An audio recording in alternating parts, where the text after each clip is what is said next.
Dans un endroit désolé, Rick est projeté à plusieurs mètres sur le sol pendant un combat et il est sérieusement préoccupé par la possibilité de mourir. À ce moment-là, ses mentors émergent de la fumée et, plutôt que de lui administrer les premiers soins, ils le félicitent pour ses améliorations au cours des 2 dernières années d'entraînement. Ils disent qu'il ne devrait avoir aucun problème avec les examens de rang E pour les aventuriers désormais. Les éloges sont agréables, mais il a toujours besoin d'attention médicale. Normalement, les aventuriers dans ce monde sont tous jeunes à cause de la pression physique qu'ils subissent, mais il y a encore quelques adultes qui ne renoncent jamais à leurs rêves. C'est pourquoi Rick essaie toujours de passer l'examen d'entrée. Il se rend au guichet de la réception et demande son ticket d'examen, mais pendant que la réceptionniste confirme ses détails, elle le reconnaît et lui rappelle avec excitation qu'ils se connaissaient auparavant. Rick ne la reconnaît pas au début, mais il se rappelle bientôt qu'il l'a vue pour la dernière fois il y a 2 ans. Ils étaient collègues et elle était vraiment choquée quand Rick a démissionné de son poste sans prévenir, et encore plus quand elle a appris qu'il avait quitté son travail pour devenir aventurier. Rick est un peu embarrassé, car les personnes de son âge, dans la trentaine, ne postulent généralement pas pour devenir aventurier. Normalement, on commence au ranger dans son adolescence et on monte au rang en 1 an ou 2. La réceptionniste demande ce que Rick a fait ces 2 dernières années, car elle n'a pas eu de nouvelles de lui. Rick explique qu'il était à peu près enfermé dans les montagnes tout le temps pour s'entraîner avec ses mentors. À ce moment-là, le buveur habituel de la guilde se rend au comptoir et commence à flirter avec la réceptionniste. Lorsqu'elle refuse, car elle travaille évidemment encore, le type ne veut pas accepter un non comme réponse et commence à se montrer un peu agressif. C'est alors que Rick décide d'intervenir, il tire le gars de côté et lui donne un coup léger à l'estomac, suffisamment fort pour le mettre KO instantanément. La réceptionniste s'excuse pour l'inconvénient causé par l'homme ivre, mais Rick dit que ce n'est rien, puisqu'il travaillait aussi comme réceptionniste et il ne comprend toujours pas pourquoi la guilde pense que c'est une bonne idée de servir de l'alcool ici. Après avoir reçu son numéro d'examen, Rick se dirige à l'extérieur où une servante nommée Rhéanette le salue.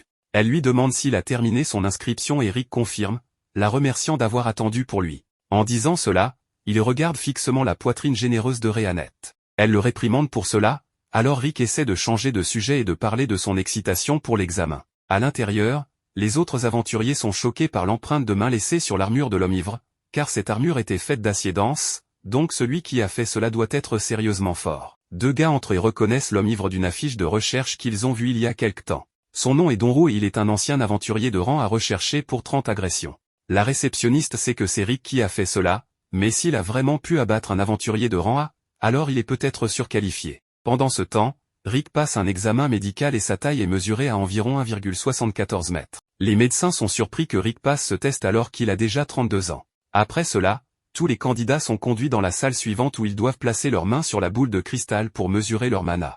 La boule s'illuminera en fonction du niveau de mana d'une personne. Les autres touchent la boule et obtiennent des résultats variés, le plus élevé étant un C, mais quand c'est au tour de Rick, la boule s'illumine à peine. L'examinateur donne à Rick un F pour son test de mana. Les autres candidats commencent à se moquer de Rick pour son faible score en mana lorsqu'il quitte la salle, mais une fois que l'examinateur appelle le prochain candidat, la boule éclate spontanément. Le test suivant mesure les capacités offensives des candidats, et ils sont invités à frapper la tige verte aussi fort qu'ils peuvent. C'est un sac de slim spécial qui peut absorber beaucoup d'impact, donc ils n'ont pas à s'inquiéter de l'endommager.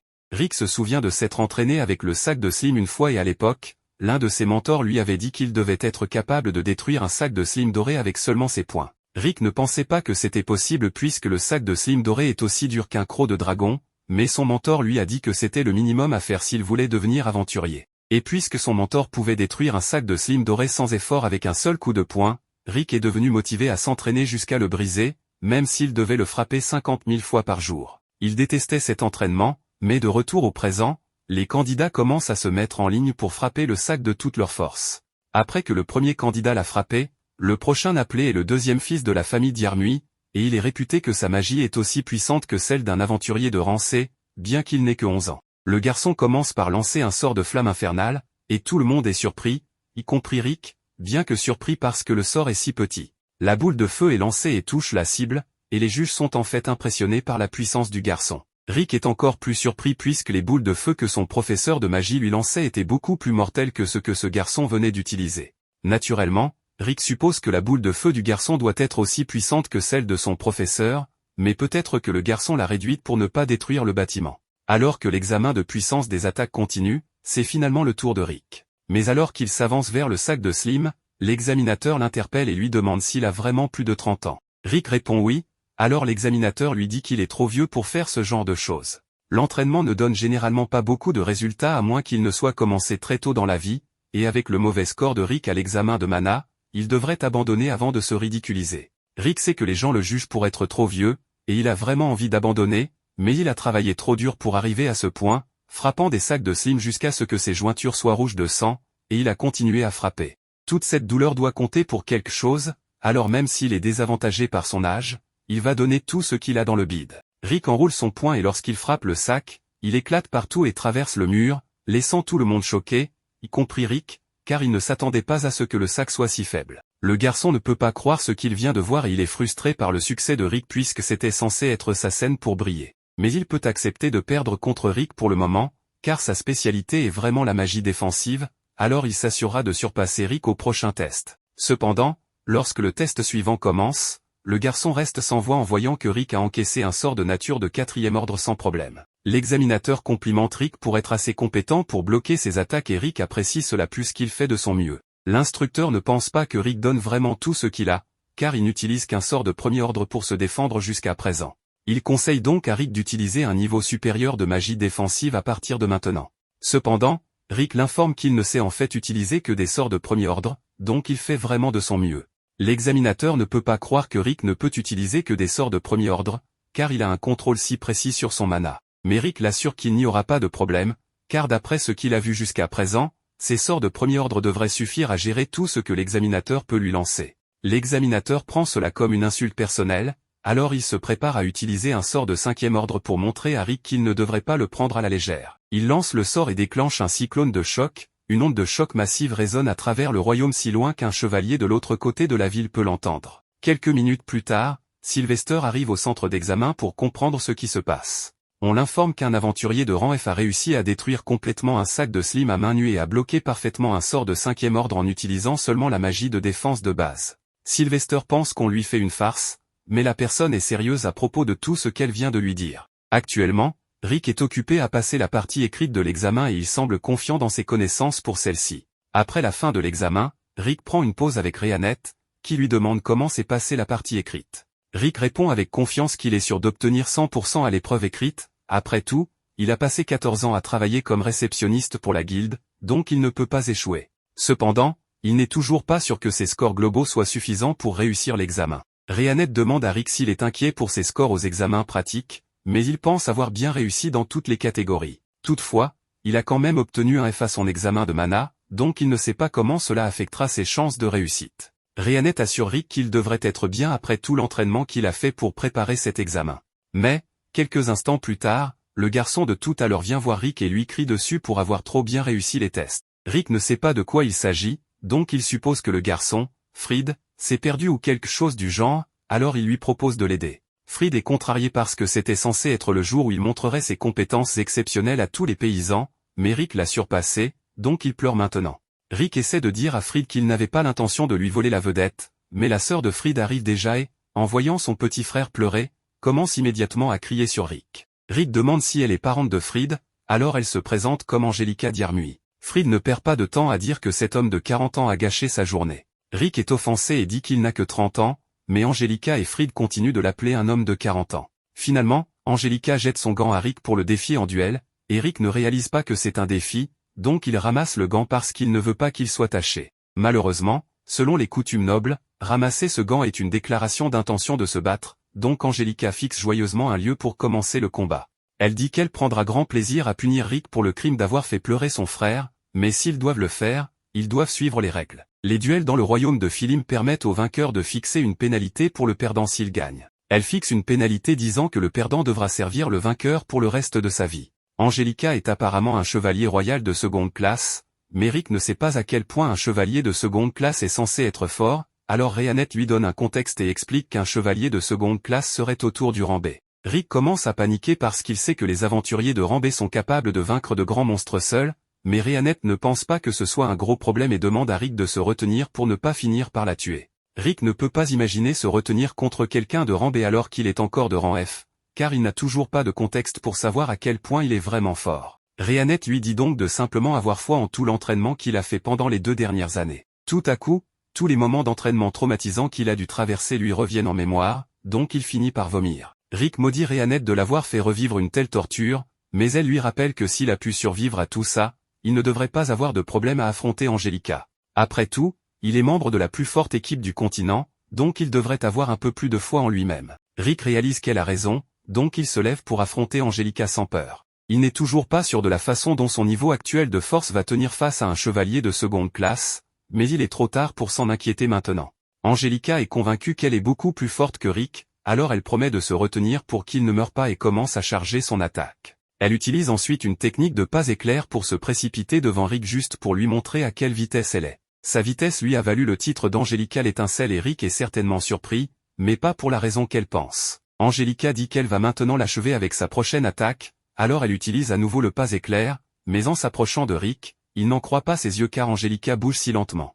Les échelles de puissance devaient être très exagérées si elle pensait qu'elle méritait le titre d'Angelica l'étincelle car elle bouge plus lentement que sa vitesse de course normale. Rick esquive facilement son coup et Angelica n'en revient pas car il devrait être impossible pour un aventurier de rang F de suivre sa vitesse. En fait, seuls les premiers chevaliers de classe ont déjà réussi à réagir à sa vitesse, donc elle rationalise en disant que Rick a juste eu de la chance, mais elle ne laissera pas cela se reproduire. Elle utilise à nouveau le pas éclair, mais aux yeux de Rick, elle bouge toujours très lentement, alors il se demande comment elle a pu atteindre le rang B comme ça. Il commence à réaliser qu'il pourrait en fait être assez fort, mais juste au moment où il se prépare à esquiver l'attaque d'Angelica, elle trébuche sur une pierre et libère brièvement une attaque verticale imprévisible. Rick ne peut prédire aucun des coups, donc il a du mal à esquiver et au moment où Angelica finit par s'arrêter, il ne pense plus pouvoir se dire fort car il était complètement impréparé pour cette attaque. Cependant, Angelica ne l'était pas non plus car elle n'avait rien planifié de tout cela. Elle essaie de garder son calme et dit à Rick qu'elle est impressionnée qu'il ait réussi à esquiver sa dernière attaque parce qu'elle avait totalement prévu cela,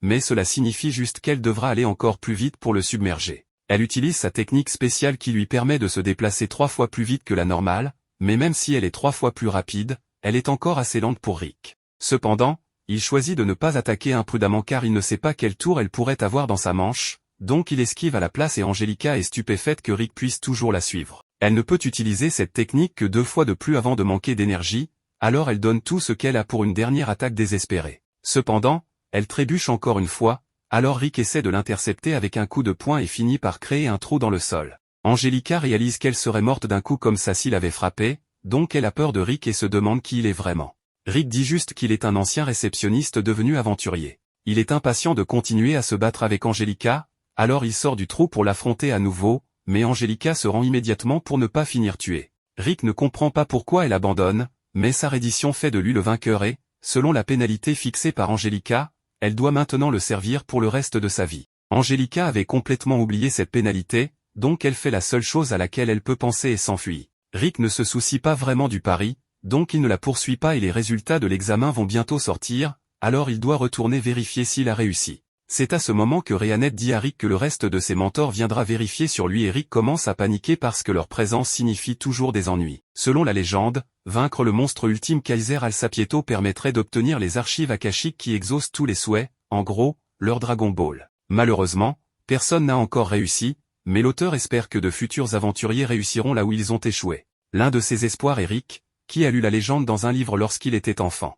De retour au présent, la première étape des examens de promotion au rang E est terminée et les résultats sont sur le point d'être annoncés. Ils enverront du mana au ticket d'examen et si leur ticket brille en bleu, ils réussissent. La deuxième étape commencera demain sous la forme d'une bataille simulée. Après les paroles de l'instructeur, Rick laisse échapper un soupir et fixe intensément sa carte. À côté de lui, Rhéanette le rassure en lui disant qu'il réussira. Rick sourit en gratitude pour ses paroles gentilles. Cependant, les mots de Rhéanette envoient un frisson dans son dos. S'il ne réussit pas, ils le formeront 3 fois plus dur. Peu après, la carte de Rick clignote pendant que les résultats se chargent. Avec une respiration retenue, Rick attend nerveusement que ça se termine. Heureusement, cela se termine bientôt et la carte brille en bleu. Rick la montre joyeusement à Rhéanette qui le félicite. Avec sa nervosité disparue, il quitte la salle mais une odeur nauséabonde assaille soudainement le nez de Rick. Un blond s'approche d'eux et commence à flirter avec Rhéanette. Il se présente comme le fils aîné de la maison du duc d'Yarmui. Son introduction longue et ennuyeuse agace Rick qui décide de simplement l'appeler Norty. Il essaie de se présenter à Raster mais celui-ci le rejette, préférant se concentrer sur son flirt avec Rhéanette. Ses phrases de drague sont si ringardes et minables qu'il doit les avoir apprises sur Reddit. Raster attrape même la main de Rhéanette et commence à la caresser. Il lui propose même d'être sa deuxième femme. Rick vient à son secours et se glisse entre eux.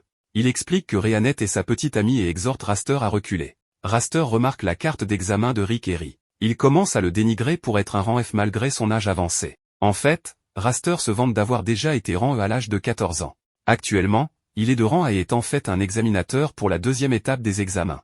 Raster chasse Rick et invite Rhianette à dîner, mais celle-ci refuse et serre même le bras de Rick. Elle critique également le parfum fort de Raster. Il doit avoir utilisé ce déodorant partout sur lui. Se sentant plutôt insulté, Raster avertit Rick de faire attention s'il devient son examinateur et s'éloigne avec audace.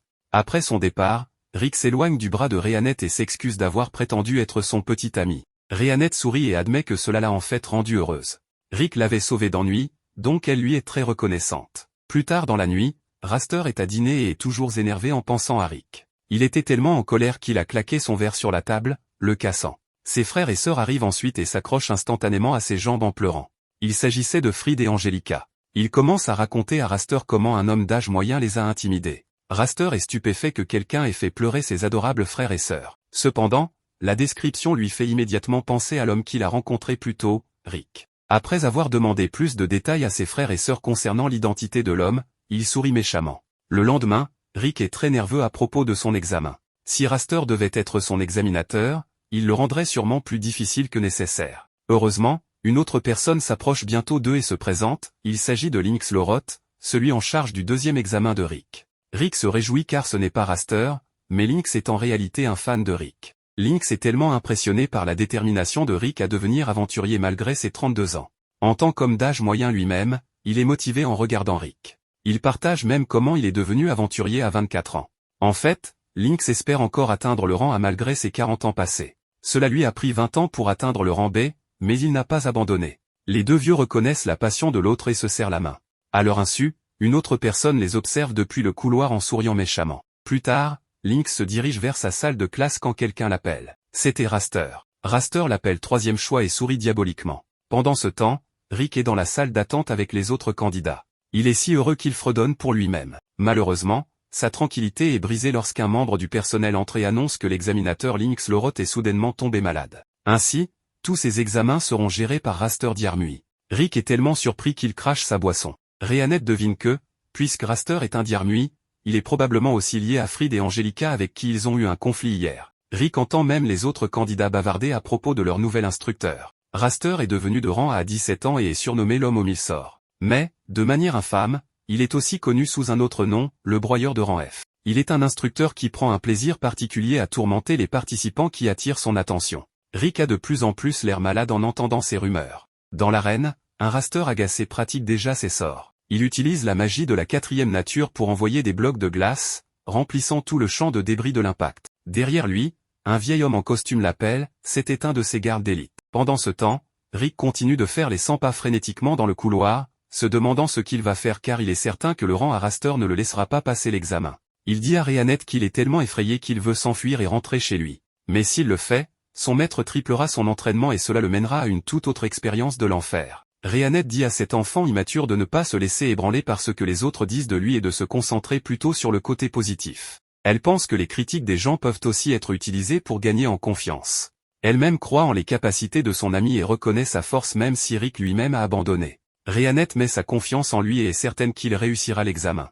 En jugeant par les combats qu'il a déjà menés, elle l'assure qu'il vaincra Raster, le gars au mauvais parfum.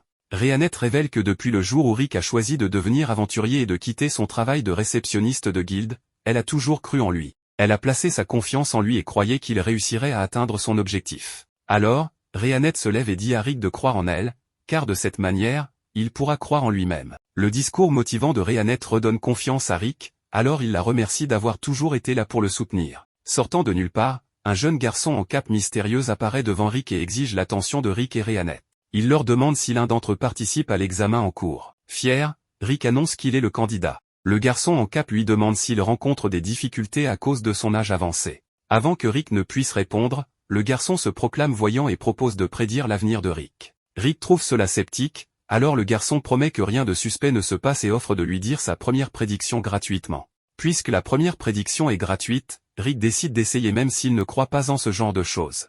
Le garçon lui dit de s'asseoir pour la session de voyance. Sans se méfier, Rick prend place, mais dès qu'il s'assoit, un cercle magique apparaît et le téléporte loin. Avec Rick parti, le garçon en cape se révèle être Fried, l'enfant agaçant de la même famille noble, et commence à rire de la situation.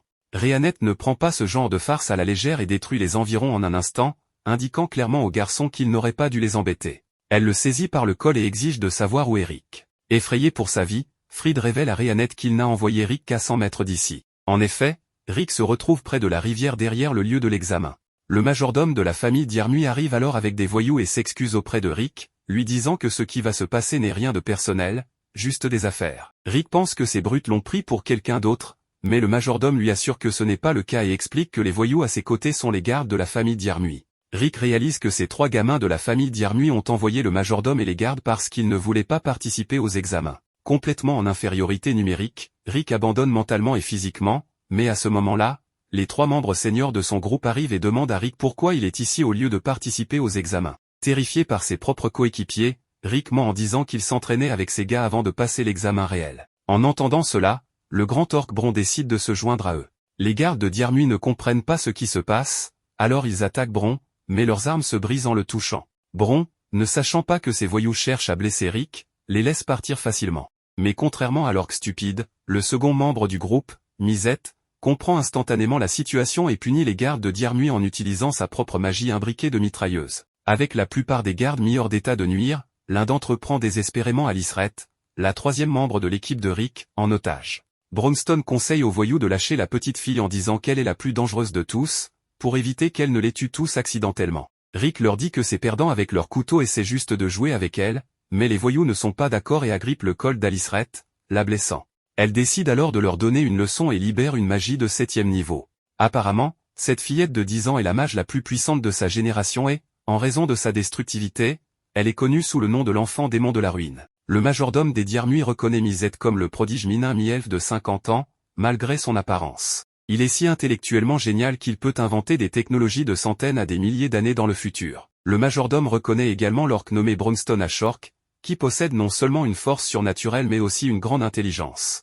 En plus, il a maîtrisé toutes sortes de sorts de soutien. Misette, Bronstone et Aliceret sont tous les 3 des aventuriers de rang et font partie de la même équipe d'aventuriers, le Point d'Orichalque. Naturellement, le vieux majordome mouille son pantalon et se rend, décidant de prendre sa retraite et de vivre le reste de sa vie en paix après avoir rencontré de telles légendes en personne. Malgré ses actes émotionnels, Aliceret apprend une leçon au majordome et à ses sbires et les envoie voler. Avec l'affaire réglée, Rick retourne à la salle d'examen et trouve Rhéanette tenant toujours Fried par le col. Voyant que Rick va bien, Rhéanette jette Fried contre le mur pour s'en débarrasser. Lynx, qui est gravement battu, s'approche de Rick et lui révèle que Raster Diermuy l'a battu pour prendre en charge l'examen de Rick. Voyant un homme aussi bon dans un état si misérable, Rick décide de le venger et lui promet de faire payer Raster. Avec une détermination totale, il se dirige vers le champ de bataille où Raster s'amuse à tourmenter les aventuriers de rang F et avec un visage bien serré nous pouvons déjà imaginer ce qui va arriver à Raster vu les précédents exploits de Rick. Pendant que Raster s'amusait à tourmenter les pauvres stagiaires dans la cour,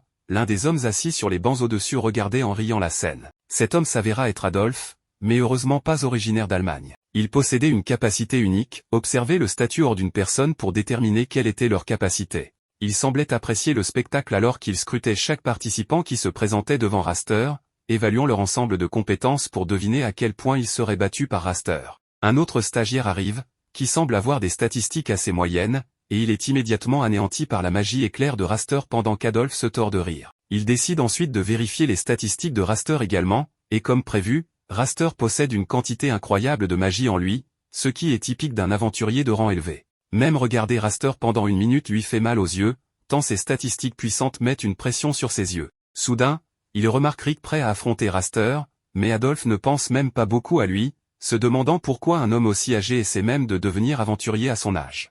Il décide quand même de vérifier ses statistiques, et à sa grande surprise et horreur, il découvre que Rick a les statistiques maximales dans toutes les catégories, à l'exception de la magie.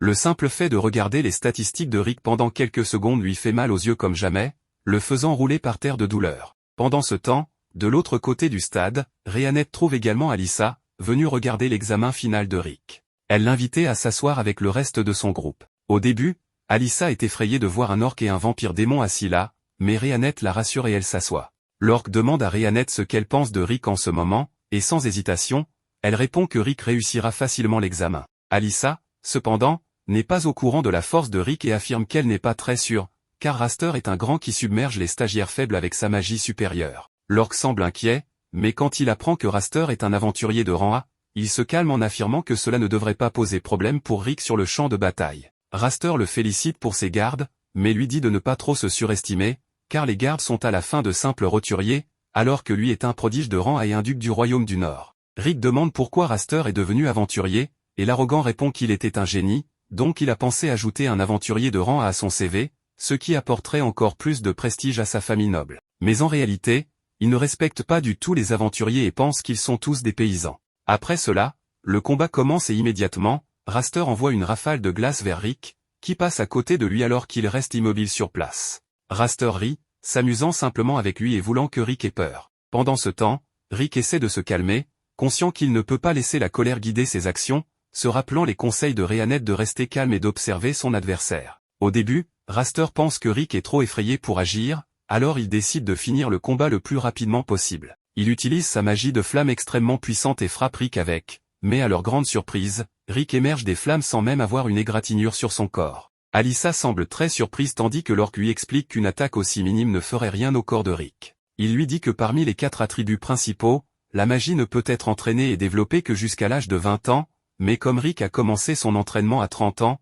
il n'y avait aucun moyen d'augmenter sa réserve de mana incroyablement petite. Pour cette raison, l'orque a décidé de se concentrer principalement sur sa résistance physique. Pour commencer son entraînement, il a fait porter à Rick des poids de cheville de 100 kg et l'a forcé à courir à travers une forêt entière remplie de serpents démoniaques. De retour sur le champ de bataille, Raster décide d'utiliser un sort encore plus puissant de son arsenal et frappe Rick avec sa magie du vent, envoyant des vagues de vent tranchants et orageux vers lui, mais encore une fois, Rick reste debout à sa position sans bouger d'un pouce. Cela rend Raster un peu en colère et il utilise un sort de foudre sur lui, mais Rick persévère à nouveau comme un champion. Alyssa est vraiment confuse par cela, alors Rhéanette lui révèle le secret que Rick est aussi fort qu'un aventurier de rang S à ce stade, mais le problème est qu'il ne le sait pas lui-même. Quand l'orque l'entraînait, il mentait à Rick en lui disant que même un aventurier de rang F pourrait faire mieux que lui, alors que Rick brisait des rochers avec ses poings. De retour dans l'arène, Raster perd complètement son sang-froid et commence à tout donner, envoyant plusieurs combinaisons de magie de terre, de foudre,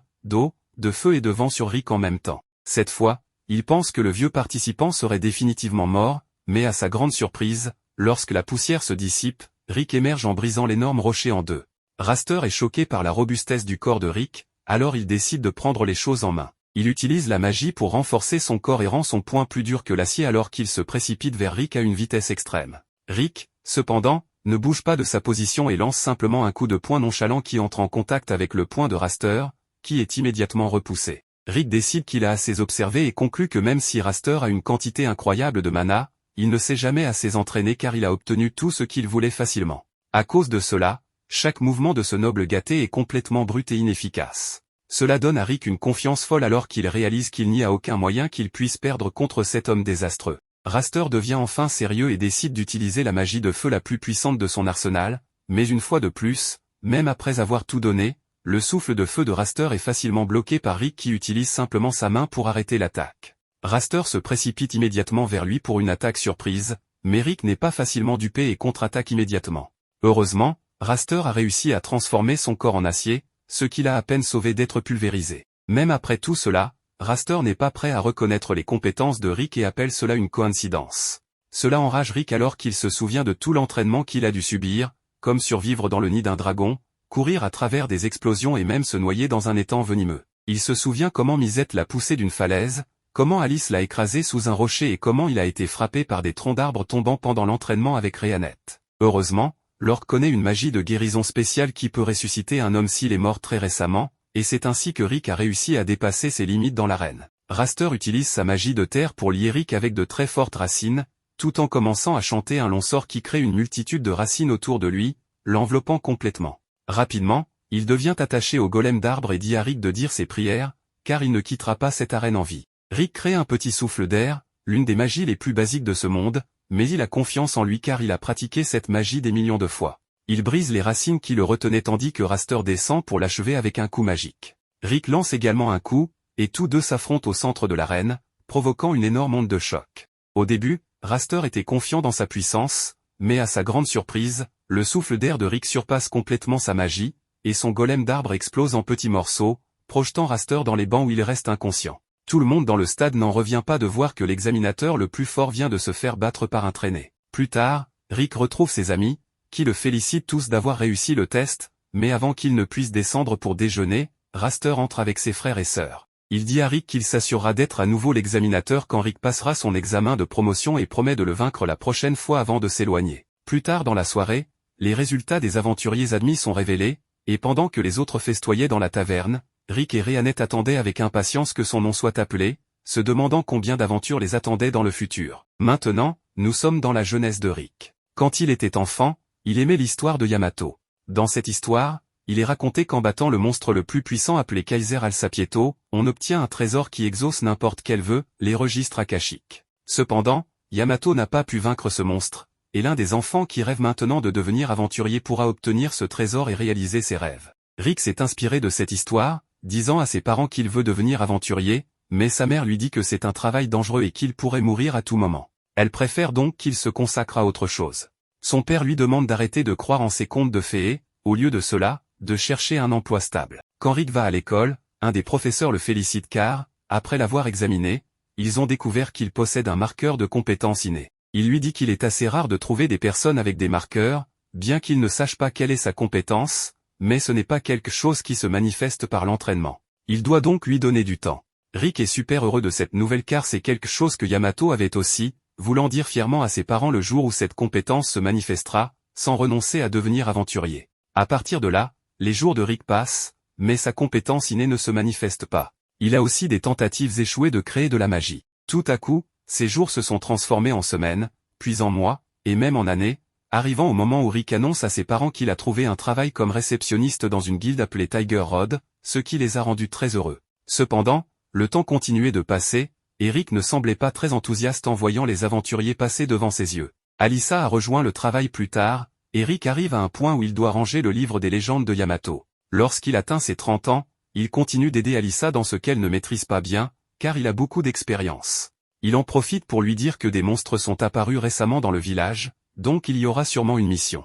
La plupart sont de bas niveau, donc ce sera sûrement une mission de classe D. Après cela, elle s'en va et, quelques secondes plus tard, un aventurier que Rick connaît, nommé Zaïd, arrive. Il commence à rire de manière agaçante, se vantant auprès de Rick de son emblème de niveau B, lui annonçant qu'il a enfin été promu. Entendre cela le touche un peu intérieurement, bien qu'il le félicite tout de même pour son succès. Mais en sortant du travail, Rick révèle qu'il est découragé car rien n'a encore changé pour lui, puisqu'il est assis au même endroit depuis 14 ans, faisant le même travail. Cherchant le côté positif, il voit qu'il a au moins un bon salaire, mais il se sent frustré en pensant à ce que serait sa vie s'il était déjà un aventurier. Soudain, des bruits et des cris de personnes alertent qu'il y a des monstres dans les environs. En courant vers le lieu du bruit, il voit qu'il s'agit d'un troll géant, ce qui le prend par surprise, sans avoir la moindre idée de ce qu'un monstre de niveau moyen fait là. Il voit qu'une fille passe par là sans souci, donc il se précipite vers elle pour se mettre devant et la protéger. Mais ce que fait cette fille, c'est passer devant pour lui demander de reculer,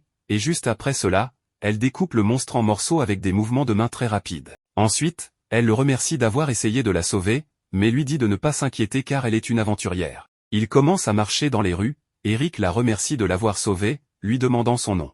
Elle se présente comme Rhéanette Elfelt, et lui comme Rick Gladiatol, marquant le moment où ils se sont rencontrés. Rick reconnaît sa force, mais découvre qu'elle n'est ni de niveau B ni de niveau A, mais qu'elle est de rang S. Admirant l'emblème de ce niveau, il est assez impressionné, se rappelant que ceux de niveau S sont gérés directement par le quartier général, faisant partie de l'élite des aventuriers. Profitant de l'occasion de connaître une personne légendaire, il lui demande la permission de lui poser une question, en lui demandant de ne pas se moquer. Rhéanette lui donne la permission, précisant qu'elle ne rit plus depuis qu'elle a 8 ans, il y a déjà 9 ans de cela.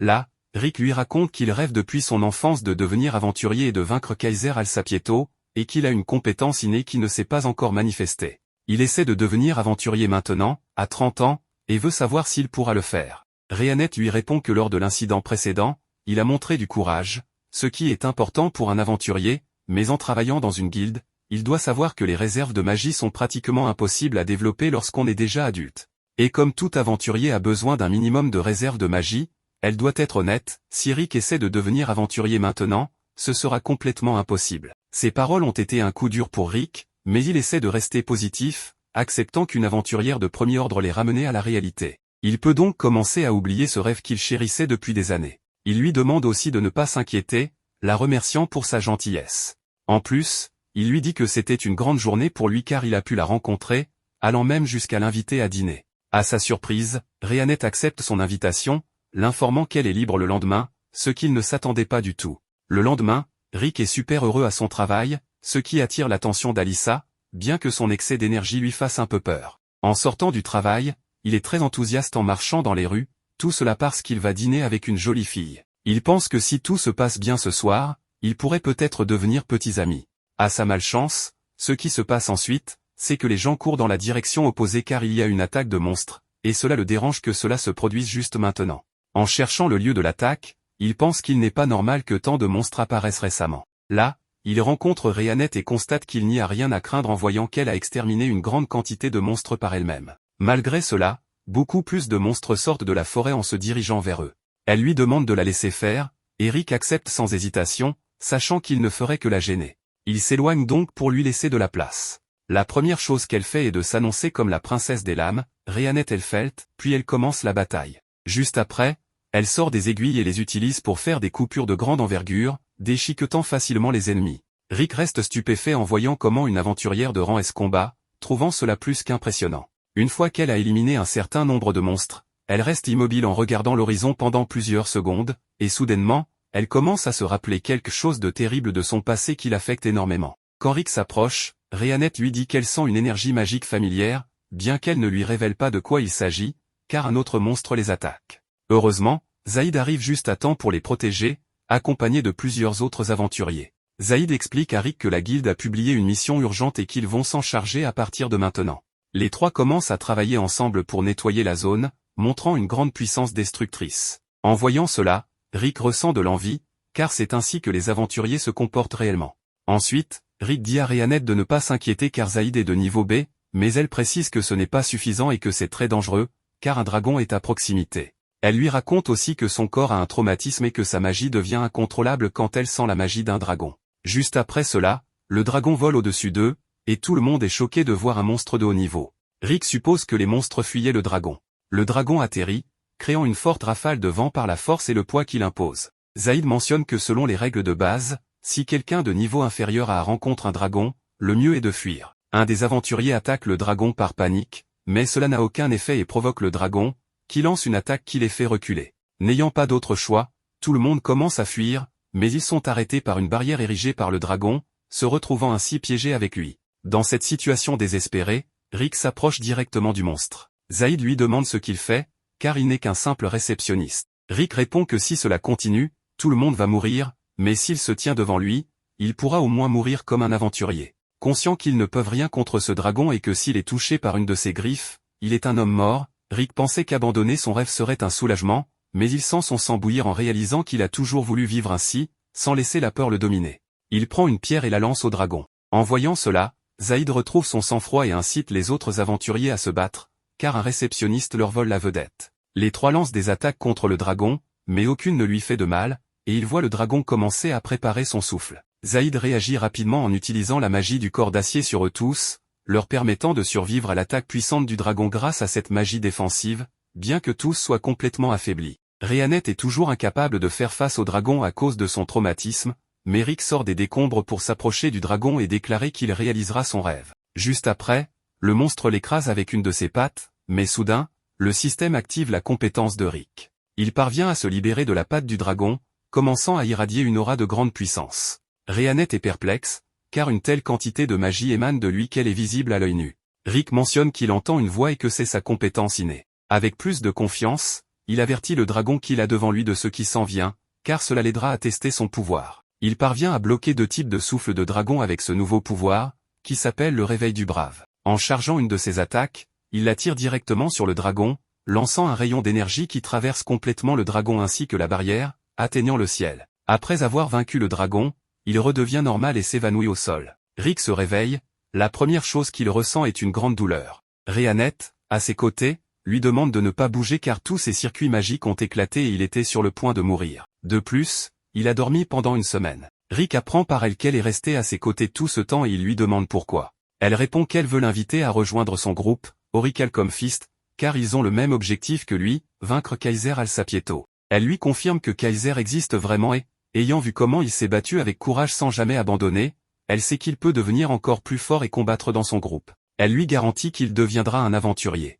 Rick est plus que surpris d'entendre cela, mentionnant que c'est la première fois qu'on lui dit cela. Il demande si en essayant vraiment, il peut devenir un aventurier, même à ce stade de sa vie. Rhéanette lui répond sans hésiter que oui, laissant Rick verser des larmes de bonheur. De retour à l'actualité, Rick entend finalement le numéro 4242, ce qui signifie qu'il a réussi l'examen. Peu après, Rhéanette le félicite, car il est maintenant un aventurier certifié. Il mentionne que tout cela est grâce à eux, mais aussi à son passé, à lui-même qui n'a jamais abandonné, déclarant qu'il est maintenant un aventurier, un de ses rêves qui est enfin devenu réalité. Un jour, Loroth, l'ancien examinateur de rang E, traverse une forêt dense. Il y a quelques jours, Rick lui avait rendu visite à l'hôpital, où il avait été envoyé après avoir été battu par Raster. Lorsqu'il apprit que Rick avait réussi l'examen et vaincu Raster, il le félicita chaleureusement et lui demanda s'il pouvait lui rendre visite. À sa surprise, Rick fit une grimace terrible mais accepta tout de même sa demande. C'est pourquoi il voyage maintenant à travers la forêt, portant son meilleur équipement. À sa confusion, les indications que Rick lui avait données le conduisirent à un château d'apparence étrange. La mâchoire de Loroth tomba en voyant l'énorme porte du château. Il décide nerveusement de prendre la petite porte latérale et sonne la cloche, mais il fut surpris de voir Rick ouvrir nonchalamment l'énorme porte à la place. À l'intérieur des murs du château, un magnifique jardin l'accueille, sans aucun monstre en vue. Cela confond Loroth car Rick lui avait demandé de porter l'armure en venant. Mais quand il lui a dit cela, Rick répond sérieusement que l'armure est pour qu'il puisse rentrer chez lui vivant. À l'intérieur du château principal, Rhéanette accueille Loroth. Une petite fille mignonne leur fait également joyeusement signe, et Loroth souhaite que sa fille puisse grandir aussi joyeusement qu'elle. À son grand choc, la petite fille lance soudainement et sans avertissement une magie de foudre de niveau signature sur lui, sans même chanter quoi que ce soit. Heureusement, Rick se met devant lui et dévie la foudre vers un mur proche. Rick gronde ensuite la petite fille, Aliceret, pour avoir jeté de la magie dans la maison. Aliceret boude et fait remarquer que Rick n'a pas encore joué avec elle, mais Rhéanette intervient et menace de réduire son repas. Cela fonctionne immédiatement sur la petite fille, qui s'excuse profusément auprès de Loroth. Rick demande alors à Loroth d'attendre un peu pendant qu'il joue avec Aliceret. Rhéanette conduit ensuite Loroth à une chambre d'amis pour attendre. Loroth regarde autour de la pièce et voit quelqu'un dans la cour depuis la fenêtre. Il décide de sortir et se présente au gars. Le gars, en retour, se présente sous le nom de Misette. Loroth remarque que Misette est en train de fabriquer quelque chose et quand il lui demande à ce sujet, Misette explique qu'il s'agit d'un prototype d'arme. Quelques secondes plus tard, Loroth teste déjà le prototype, qui est en fait un lance-roquette. En suivant les instructions de Misette, il pointe le lance-roquette vers une cible et appuie sur la gâchette. La roquette tire et Loroth tombe en arrière à cause du recul. Sa mâchoire tombe ensuite lorsqu'il constate que la roquette a littéralement effacé la cible de l'existence. Misette n'était même pas impressionnée, mais Loroth pouvait déjà voir les implications d'une telle arme si elle venait à être produite en masse, leur monde changerait définitivement. Loroth retourne au château en se demandant pourquoi toutes les personnes dans le château sont si absurdement fortes. Une autre scène le choque lorsqu'il voit un orque à l'intérieur d'une des pièces. L'orque le sentit facilement à l'extérieur et l'invita à entrer. À l'intérieur de la pièce, Loroth pouvait voir que des étagères recouvraient pratiquement tous les murs. Il devine que l'orque doit être l'intellectuel du groupe de Rick, et l'orque admet qu'il est celui qui entraîne principalement Rick. Quand Loroth apprend cela, il demande à l'orque s'il peut également participer à cette formation. Après tout, si Rick pouvait devenir assez fort pour vaincre Raster, alors il y avait peut-être aussi de l'espoir pour lui. L'orque regarde ses yeux et reconnaît sa détermination, il accepte donc de lui donner un peu d'entraînement. Pendant ce temps, Rick cherche Loroth quand il apprend de Misette qu'il a vu Loroth marcher dans la forêt avec Brufstone, l'orque. Rick est immédiatement horrifié et inquiet pour son ami car il sait à quel point Brufstone est masochiste. Quant à Loroth, il tombe maintenant d'une falaise avec 2 boules de fer attachées à ses pieds. Loroth en faisant ses adieux à sa fille en acceptant son sort alors qu'il plonge vers la mort. Heureusement, Loroth atterrit sur quelque chose de mou, mais malheureusement, il atterrit dans une scène étrange, il a atterri dans le ventre d'un sanglier sauvage que Rhéanette avait chassé pour leur dîner. Il remercie Rhéanette de l'avoir sauvé et explique comment Brufstone l'a poussé de la falaise plus tôt après avoir mis des poids à ses pieds. Sans Rhéanette, il serait sûrement mort à l'instant. Rhéanette répond alors que c'est vrai parce que Brufstone est habituellement celui qui tue Rick. Loroth est de nouveau horrifié, mais Brufstone choisit ce moment pour apparaître et traîner le pleurant Loroth, boule d'acier et tout, à nouveau dans la forêt pour continuer leur entraînement. Le soleil allait se coucher quand Loroth fut enfin ramené au château, reconnaissant d'être encore en vie. Rick arrive et le gronde pour avoir cru Brufstone, le mettant en garde de ne jamais croire les membres du point d'Orichalque lorsqu'ils disent qu'ils vont y aller doucement avec lui ou qu'ils ne le referont plus jamais. Pendant ce temps, les mêmes membres font remarquer à Rick qu'il avait déjà prédit que cela pourrait arriver, donc c'est sa faute s'il invite encore un ami chez eux. Après cette journée mouvementée, Loroth et Rick partagent une tasse de thé préparée par Rhéanette. Loroth a sûrement eu une journée très fatigante, mais ses yeux n'avaient pas été vus pendant tout l'épisode. Lorod demande alors à Rick comment sa relation avec Rhéanette a évolué, mais Rick nie timidement qu'ils soient en couple. Lorod sourit et encourage Rick à ne jamais abandonner l'espoir et à simplement trouver le bon moment pour développer leur relation.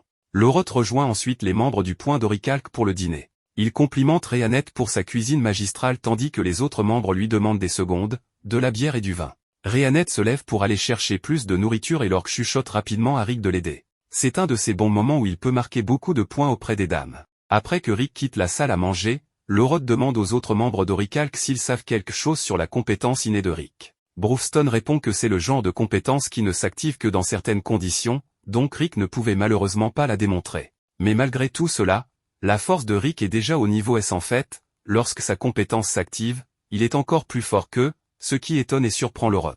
Puisque Lorod travaille au centre, Brewston lui demande s'il est au courant des cristaux magiques également connus sous le nom de 6 grands orbes. Lorod prétend en avoir entendu parler dans la légende de Yamato. Après avoir informé Lorod de l'objectif combiné du Point d'Oricalque pour vaincre Kaiser Alsapieto, Brewston poursuit en lui parlant des 6 grands orbes. Ces 6 copies des pierres d'infinité sont apparemment la clé pour ouvrir les portes connectées au royaume appelé l'origine spirale. Ce royaume, plus précisément ce donjon, est censé être situé à la toute fin de ce monde et au tout fond de ce donjon. Le légendaire monstre Kaiser Alsapieto est censé se reposer dans son sommeil. Ces 6 grands orbes ne s'activent que tous les 200 ans et, par commodité, ces 6 grands orbes devraient s'activer à peu près maintenant. Misette affirme que ces orbes émettent une puissante magie et que les personnes qui travaillent à la capitale devraient être au courant de ces choses. Lorod prétend toujours ne rien savoir des cristaux magiques, mais il promet à tous qu'il parlera avec le service de renseignement secret s'ils en savent plus à ce sujet. Mettant cette question de côté, Rick chuchote à Lorod en lui demandant des conseils sur comment impressionner Rhéanette. Il a déjà essayé ce que Lorod lui a dit, mais parce que Rhéanette est parfaite dans tout ce qu'elle fait, elle n'a pas accepté l'aide de Rick et a fait tout son travail toute seule. N'ayant pas réussi à trouver le bon moment, Rick fond en larmes, permettant à Lorod de se moquer de lui. Le lendemain, à la guilde des aventuriers, une femme nommée Ray, qui travaille au ménage, commence à se plaindre en demandant pourquoi elle doit toujours faire les corvées alors qu'elle est désormais une aventurière. Ray prétend être assez puissante pour combattre et pense qu'au lieu de faire ces choses insignifiantes, elle devrait sortir et combattre des monstres dangereux. Elle commence même à utiliser son balai comme une arme pour démontrer ses compétences en escrime et déclare fièrement qu'elle est assez forte pour envoyer tous les monstres voler. Une voix profonde attire soudain l'attention de Ray. Elle se tourne vers la voix et découvre que ce n'est autre que l'orque Brewston, son apprenti Rick et Aliceret, venus prendre une quête de la guilde. Brewston choisit une quête pour son groupe, mais le maître de la guilde ne lui permet pas de la prendre car elle a une difficulté de 82 sur 100. Brewston affirme qu'il peut facilement accomplir une quête de cette difficulté, mais le maître de la guilde refuse toujours. Pendant ce temps, Ray avec son balai ne comprend pas quel genre de groupe d'aventuriers bizarres ils ont formé. Ils ont un orque qui parle et qui porte une petite fille sur son épaule, sans parler du grand-père de 40 ans qui les accompagne. Ray ne comprend pas non plus pourquoi le maître de la guilde agit de manière si stressée devant eux et pourquoi il s'incline constamment devant eux. Rick, étant la seule personne raisonnable ici, lit les exigences de la quête et découvre que leur groupe doit compter 4 membres au total, avec au moins 2 membres de rang A. Il y a déjà 2 membres de rang S dans leur groupe, mais il manque le 4e membre. Rick propose alors de recruter un membre temporaire pour la quête. Brewston se tourne vers le maître de la guilde en lui demandant son aide pour recruter le membre temporaire. En un instant, le maître de la guilde se tourne vers Ray et lui dit de les rejoindre, lui demandant si toutes ces vantardises précédentes ne signifiaient rien. Avant que Ray puisse même donner sa réponse, le maître de la guilde prend cela pour un oui et lui souhaite bonne chance. Brewston s'approche de Ray, la faisant se demander si elle doit vraiment faire équipe avec l'orque au visage laid. Sa remarque imprudente surprend le maître de la guilde, qui lui dit de ne pas leur parler de cette façon, lui faisant comprendre qu'ils sont extrêmement dangereux et peuvent lui ôter la vie d'un simple claquement de doigts s'il le souhaite. Cependant, Ray ne croit toujours pas qu'un vieil homme et une simple enfant puissent représenter un quelconque danger. Quoi qu'il en soit, elle rejoint l'équipe, car elle est vraiment impatiente de voir ce qui se trouve dans le monde réel. Rick nous révèle que Lorod leur a déjà dit que l'un des 6 grands orbes est leur véritable objectif dans cette forêt et c'est pourquoi ils ont accepté cette quête pour trouver ce cristal magique. En chemin, Ray, qui est une aventurière de rang F, commence à avoir pitié de Rick en apprenant qu'un vieil homme comme lui est encore de rang E. Quoi qu'il en soit, Aliceret localise le cristal magique et commence à se diriger directement vers lui. De l'autre côté, Misette, qui est seule avec Aliceret au château, tente sa chance avec elle et se fait justement punir par elle, car elle casse son précieux gadget d'espionnage en dizaines de morceaux. L'équipe de Rick localise un wyvern et sa vue effraierait. Cela devient encore pire lorsque l'orque frappe le wyvern au visage et l'envoie voler, faisant réaliser à Ray que l'orque est le seul monstre ici. Brewston utilise le cadavre du wyvern mort pour attirer plus de wyverns vers eux et, comme si c'était un jeu d'enfant, lui et Aliceret brûlent toute la horde de wyverns vivantes. Un wyvern rouge, apparemment aussi puissant qu'un dragon, cible Rick et Ray. Selon Ray, un wyvern rouge est dit être si puissant que même les aventuriers de rang A ne peuvent le vaincre, elle pense donc que leur meilleure option sera de s'enfuir puisque tous les deux sont des aventuriers novices. Mais Rick ne part pas, car il est entièrement confiant qu'il est assez fort pour s'occuper seul de ce dragon. Voyant à quel point cet aventurier de rang E est courageux, Ray décide également de rester et de combattre le wyvern aux côtés de son coéquipier. Elle déclare que son idole est la légende Yamato et que, puisque son idole ne laisserait jamais ses camarades derrière, elle ne veut pas non plus le faire. Rick respecte sa décision et lui dit d'agir comme son soutien, mais avant même qu'elle puisse contribuer au combat, Rick abat le wyvern rouge d'un seul coup, faisant sortir ses yeux de sa tête de stupeur. Le lendemain matin, Ray est de nouveau occupé à procrastiner pendant son service de nettoyage. Le maître de la guilde l'approche en lui demandant comment s'est déroulée sa quête avec ces fous furieux. Ray lui dit que, lorsqu'ils ont terminé de subjuguer les wyverns, l'orque a pris les restes pour les cuisiner pour le dîner. Le maître de la guilde déclare que les aventuriers de rang S ont tendance à être fous comme ça et la motive également involontairement à devenir une aventurière de rang S avec cet objectif en tête. Ray part s'entraîner car elle veut grimper dans les rangs et donne le balai au maître de la guilde en lui disant de faire le ménage à sa place. Les membres du point d'Orichalque retournent au château et montrent la fleur rouge, le premier des 6 grands orbes, à Misette, qui a l'idée d'utiliser la fleur rouge pour localiser les 5 autres orbes. Il utilise un sort magique appelé cartographie de la Terre sur la fleur rouge, ce qui crée littéralement une carte holographique montrant que le prochain orbe se trouve dans un endroit appelé Erotopia, un pays célèbre pour leur amour du combat et des sports.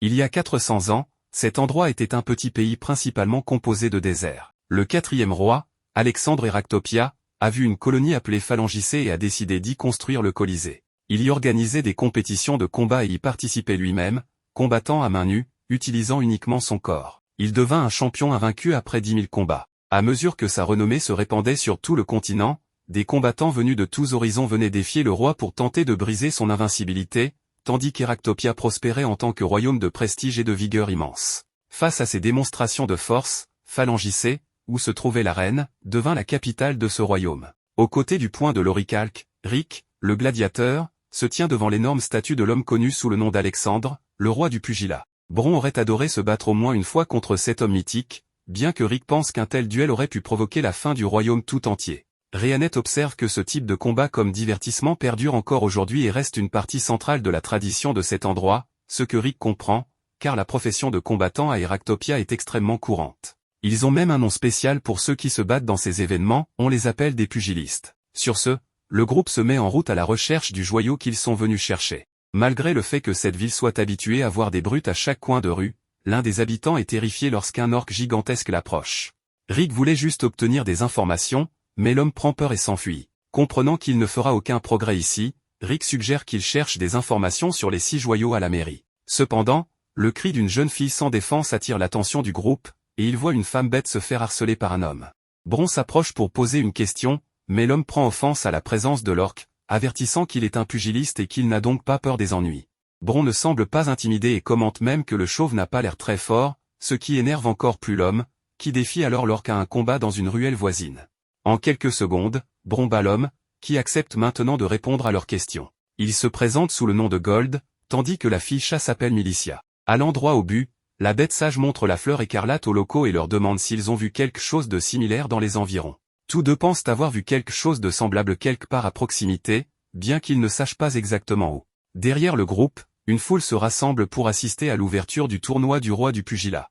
Gold s'excite et révèle qu'il s'agit du défilé d'annonce du tournoi de la ville, où le vainqueur devient le champion des pugilistes. La fille chat est impatiente que ces 2 mois menant à l'événement passent rapidement. Ce festival est si important qu'environ 500 000 spectateurs viennent à Eractopia chaque année pour y assister. Encouragé par la foule, il voit un pugiliste nommé Kelvin Wolwolf, qui a remporté le tournoi du roi du pugilat 5 fois, dont 3 fois consécutivement. Admirant le combattant porté par un éléphant à travers la foule, Gold rêve d'atteindre un jour ce niveau. En parlant d'un joyau sphérique brillant, Milicia remarque que la ceinture de champion de Kelvin porte une relique identique à celle vue par les étrangers. Bron la reconnaît comme étant leur souverain, l'un des 6 joyaux.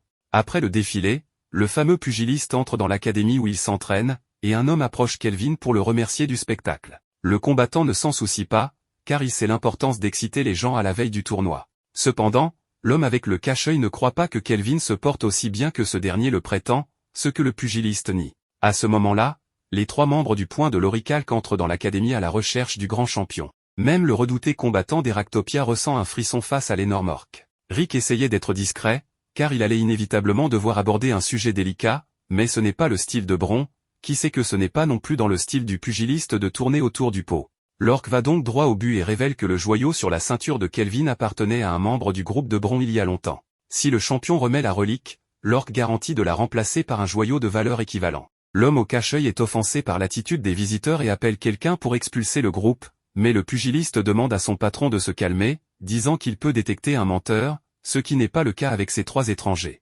Cependant, il refuse de remettre le joyau, car cette ceinture est spéciale pour le peuple d'Eractopia et fait partie de la fierté de ce pays. En d'autres termes, la seule façon d'accéder à la ceinture est de gagner le tournoi du roi des points. Bron comprend les circonstances et s'excuse pour le dérangement, tandis que Rick se demande s'ils vont simplement laisser tomber. En suivant le chef du point de l'Orical Corps de l'Académie, l'homme au cache-œil pense qu'il devrait donner une leçon à ces étrangers présomptueux, mais Kelvin est sûr que les 2 seraient morts si les choses en étaient arrivées à un affrontement avec ces 3-là. Après tout, le pugiliste a remarqué la présence intimidante de la servante et est certain qu'elle possède des capacités surprenantes. Quant à l'homme, bien que semblant normal, il semble avoir entraîné son corps à un degré extraordinaire et possède une aura difficile à comprendre. Enfin, Kelvin sait que l'orque porte en lui une puissance absolue. Dehors, Bron révèle son plan de devenir un pugiliste pour gagner l'événement et obtenir la ceinture. Pour entrer dans le tournoi, il faut passer les préliminaires organisés dans l'est et l'ouest du royaume, puis progresser à travers les rondes jusqu'à gagner le bloc où tout le monde est également qualifié.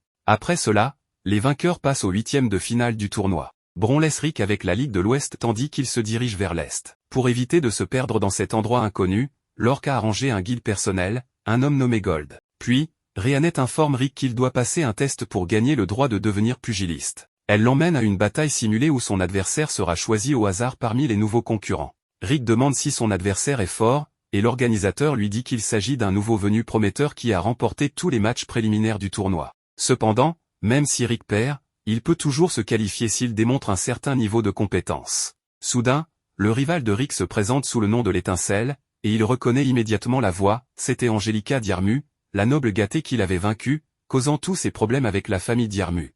Cependant, c'est Angelica qui panique en réalisant que son adversaire est Rick Gladiator. Dans le public, 2 vieux hommes regardent la bataille simulée aux côtés de quelques autres hommes, alors que la beauté d'Angelica tend à attirer l'attention des hommes partout où elle va. Bien qu'elle ait rapidement gagné en notoriété pour son ascension fulgurante à travers les préliminaires, l'un des vieux hommes avertit de ne pas sous-estimer l'autre nouveau venu, notant que des surprises se produisent parfois dans le tournoi. Dans l'arène, Rick demande si le frère aîné d'Angelica est également en ville, mais elle lui répond qu'elle est venue seule, ce qui le rassure. D'un autre côté, Angelica est tendue face à l'homme qui l'a vaincue sans transpirer. Bien qu'elle n'ait pas besoin de gagner pour avancer, elle ne veut pas perdre ce combat. Bientôt, sa force serait à nouveau mise à l'épreuve lorsque l'organisateur commence le test.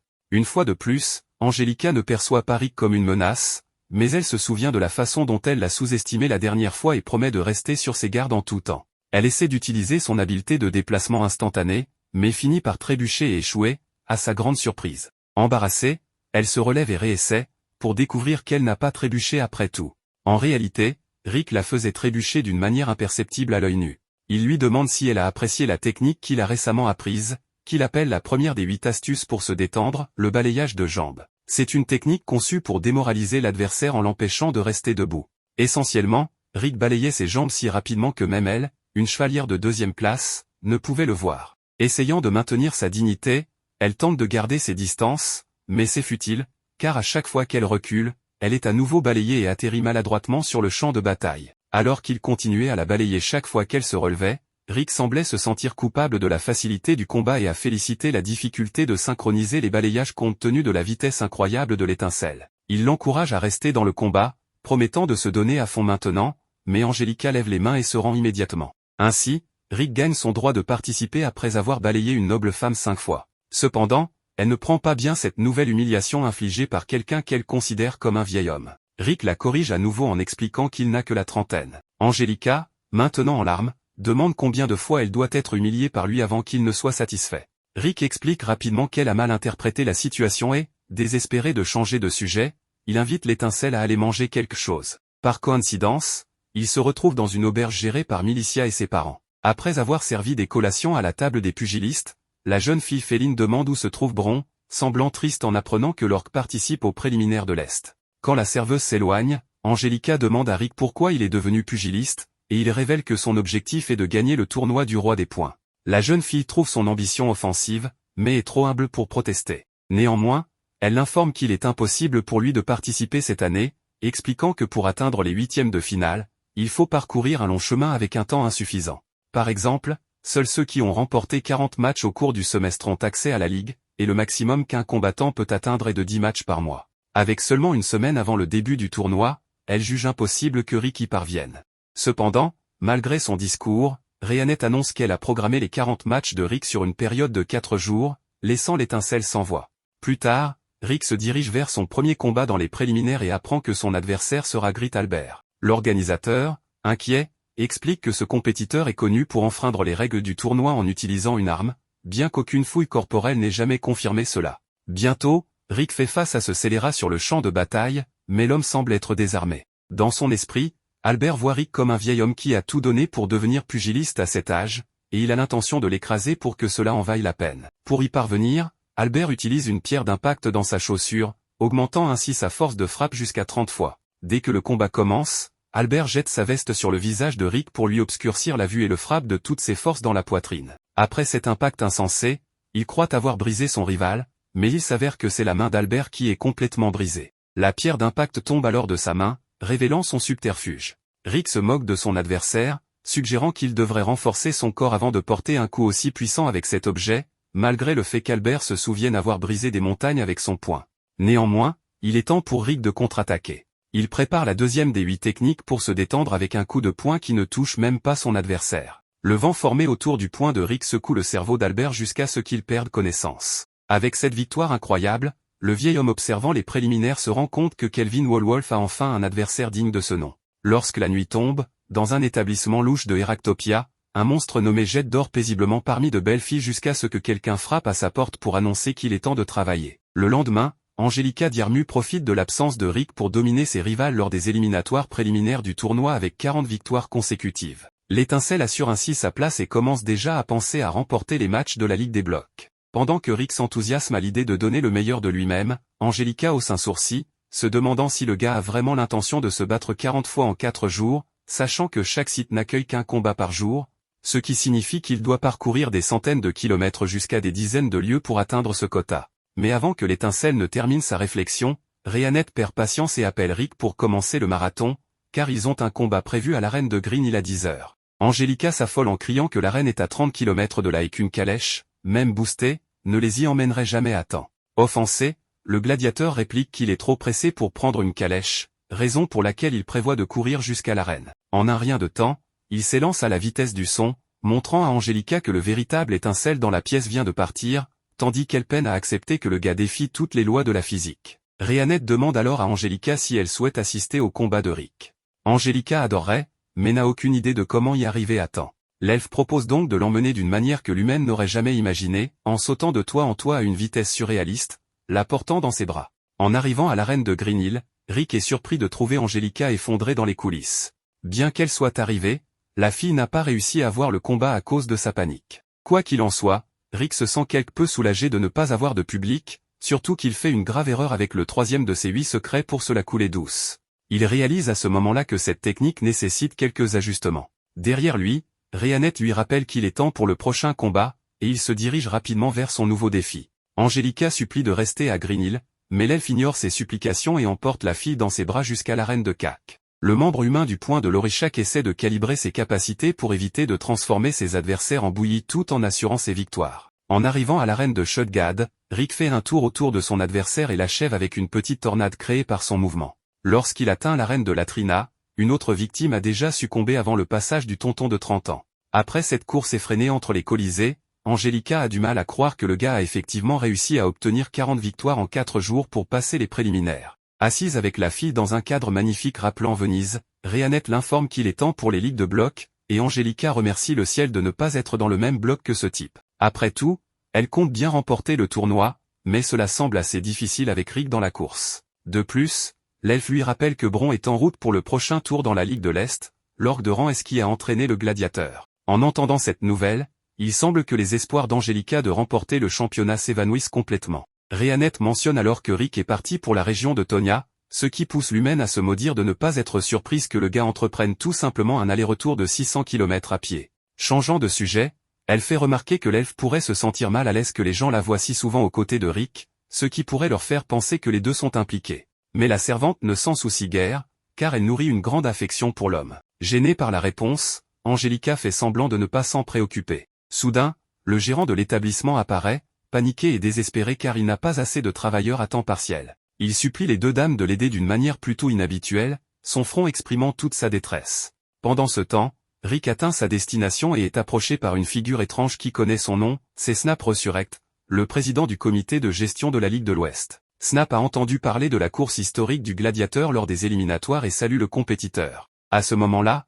un assistant informe le président qu'Angelica Diarmu n'est pas présente, ce qui pousse Snap à supposer qu'il n'y a rien à faire à ce sujet. Rick, intrigué par la relation de l'homme avec Angelica, demande des explications. Snap lui explique qu'ils sont assez proches, car malgré son statut de simple marchand, sa relation avec la maison Diarmu a toujours été très bonne. Comme la poignée de main de Snap est assez ferme, Rick déduit que l'homme a autrefois été pugilat. Snap confirme qu'il a effectivement concouru il y a 20 ans, mais qu'il n'a remporté qu'une petite compétition. Le sentiment d'accomplissement et le rugissement de la foule étaient gratifiants, mais il a été contraint de prendre sa retraite à l'âge de 23 ans, faisant de cette victoire à la fois sa première et sa dernière. Rick, intrigué par cette histoire, veut connaître la raison de cette retraite, mais Snap doit partir. Cependant, avant de monter dans sa calèche, il mentionne que sa compagnie a inscrit un compétiteur à cette compétition et demande à Rick de dire à Angelica de ne pas en faire trop dans le tournoi. Après cela, Rick entre dans le restaurant où Milicia exprime son inquiétude concernant le fait que l'homme ait parlé avec le propriétaire de la compagnie Dragonaut. Après tout, Snap Resurrect peut sembler être un gentleman, mais des rumeurs indiquent qu'il a des liens profonds avec le monde criminel. De plus, il est le principal sponsor de la compétition cette année. Rick mentionne que l'homme d'affaires a inscrit un compétiteur au tournoi, ce à quoi la fille bête explique que ce compétiteur est là pour remplir la place du sponsor, un poste réservé à l'entreprise qui finance la majeure partie de l'événement. Non loin de là, deux gars discutent du haut niveau des Bunny Girls cette année, en particulier de la nouvelle, une elfe noire. En parlant de cela, Angelica et Rhéanette donnent tout pour jouer le rôle de Bunny Girls de l'événement. Enthousiaste, Diarmu remonte le moral de tout le monde en prenant les paris sur qui seront les 7 compétiteurs du tournoi du roi du pugilat. Un collègue remarque qu'Angelica est née pour ce travail, ce qui la frustre puisqu'elle le fait contre son gré. Rhéanette intervient en disant qu'elle aurait aimé que l'humaine refuse l'invitation, mais Angelica ne peut se résoudre à dire non à un homme au front ensanglanté. Soudain, un homme ivre attrape le bras d'une bunny girl et la chasse, elle est son amie, avant de se diriger vers Angelica pour l'importuner. Pour aggraver les choses, il insulte la jeune fille en disant qu'elle n'a même pas une silhouette décente, ce qui pousse la foudre à le mettre à terre d'un coup de poing. Rick arrive à ce moment-là et demande ce qu'elle fait dans cette tenue, mais ensuite Rhéanette apparaît également habillée en bunny girl, attirant l'attention de l'homme. Indignée, Angelica questionne pourquoi sa réaction est si différente tout en frappant l'homme ivre. Alors que la nuit tombe, Kelvin Wolwolf discute avec son maître de la victoire écrasante de Bron lors des éliminatoires de la Ligue de l'Est, où l'orque a remporté ses 40 combats en seulement 2 jours, chacun par KO avec un seul coup. Malgré cela, Kelvin se souvient également que Rick avait réalisé une performance similaire, ce qui lui fait penser que le championnat de cette année sera très amusant pour lui. Il y a des années, le maître de Wolwolf suit un homme à travers les rues sales et en ruine d'une ville jusqu'à ce qu'ils atteignent la porte d'une structure. À l'intérieur, il voit la bête qui va devenir le célèbre champion du tournoi du roi des pugilats, empilant des hommes vaincus tout autour de l'endroit. Le maître demande s'ils sont en présence du loup vorace, ce que Kelvin confirme, tout en voulant savoir si le vieil homme fait partie d'un gang cherchant à régler ses comptes. Mais le maître a l'intention de recruter le combattant, l'invitant à Eractopia où il trouvera richesse et gloire. Face à une offre aussi irrésistible, Kelvin fait une expression que son maître n'a pas vue depuis longtemps, une expression qui est finalement répétée lorsque la bête découvre qu'il a 2 rivaux dignes dans la compétition. Le lendemain, Rick et Rhéanette tentent de consoler Angelica après son passage en tant que bunny girl, mais rien de ce qu'ils disent ne semble apaiser la fureur de Diarmu. Rick mentionne alors qu'il a parlé avec Snap Resurrect la veille, mais Angelica fait semblant de ne pas savoir qui c'est. Plus tard, le groupe se rend au lieu où commence la prochaine phase, où un seul participant de chaque bloc se qualifie pour le tournoi final. Lors du premier combat du bloc A, Hélène Thomasson affronte Angelica Diarmu. Angelica démarre le match avec son fameux pas instantané, mais son adversaire avec ses réflexes aiguisés, esquive et contre-attaque. Dans la foule, Rick commente que Diarmu semble tendu, et Rhéanette acquiesce. Malgré cela, avec beaucoup d'efforts, la jeune foudre parvient à vaincre Thomasson et avance à l'étape suivante. Lorsque c'est au tour de Rick, il utilise la 3e étape des 8 secrets pour se la couler douce. Au fil des heures, Rick et Angelica continuent d'avancer, maintenant la même intensité jusqu'à atteindre les tours suivants. Il ne reste alors plus que 4 combats, et aucun d'eux ne peut se permettre de perdre s'ils veulent accéder aux éliminatoires. Diarmu ne ralentit pas et encercle Tyler Blitz, son prochain adversaire, avec sa vitesse bien connue, combinant son mur d'eau avec la flèche de foudre pour remporter ses combats. Mais cet adversaire échappe à la tactique indemne. Contre toute attente, le grand gars égale la vitesse de la foudre et la frappe d'un coup puissant, mettant fin au combat. Après la défaite, Angelica est soignée par une infirmière. En attendant la jeune fille à l'extérieur de la salle, Rick mentionne que la force défensive de son adversaire est immense, mais malgré cela, elle a insisté sur une stratégie qui l'a visiblement épuisée. Angelica perd patience et s'enfuit à travers la ville jusqu'à ce que Rick la convainque de parler calmement. Elle confesse alors que Snap Resurrect est son fiancé parce qu'il l'a aidé lorsque ses parents sont morts dans un accident il y a environ 1 an. Les enfants ont repris la gestion des terres des Dyrmu, mais leur manque d'expérience a conduit la maison à de sérieux problèmes financiers. C'est alors que le grand-père avare de la famille intervient et conclut un accord avec Snap. Désireux de nouer des liens avec la noblesse, Snap offre une somme d'argent colossale en échange du mariage avec Angelica. Avec son esprit lent, Rick réalise enfin que la jeune fille est fiancée au lézard et en devient fou, tandis qu'elle ajoute qu'elle a enquêté sur l'homme en essayant d'annuler son engagement avec lui et a découvert qu'il allait devenir le principal sponsor de l'événement. Elle est sur le point de terminer sa pensée, mais une agitation provenant d'un bar attire leur attention. À l'intérieur, Tyler Bleeds tente d'aider une fille attaquée par un homme lézard, mais il est terrassé d'un seul coup. Après cela, le lézard tourne sa fureur contre la fille, exigeant quelque chose en retour pour avoir renversé sa bière. Angelica intervient contre le lézard, bien qu'elle craigne sa force. Juste au moment où la créature est sur le point de frapper l'humaine, Rick protège sa compagne. À cet instant, Snap apparaît et demande à Get, son compétiteur, de se retenir jusqu'au tournoi, ce que le pugiliste fait en fuyant le bar. Rick demande qui c'était, et Snap révèle qu'il s'agissait de Get Resurrect, son jeune frère, une brute qui s'emporte pour un rien. Comme personne ne peut supporter ce gars, il est devenu tellement arrogant. Cela dit, Snap montre qu'il est heureux qu'Angelica soit en sécurité, car le bien-être de sa future femme est son trésor le plus précieux.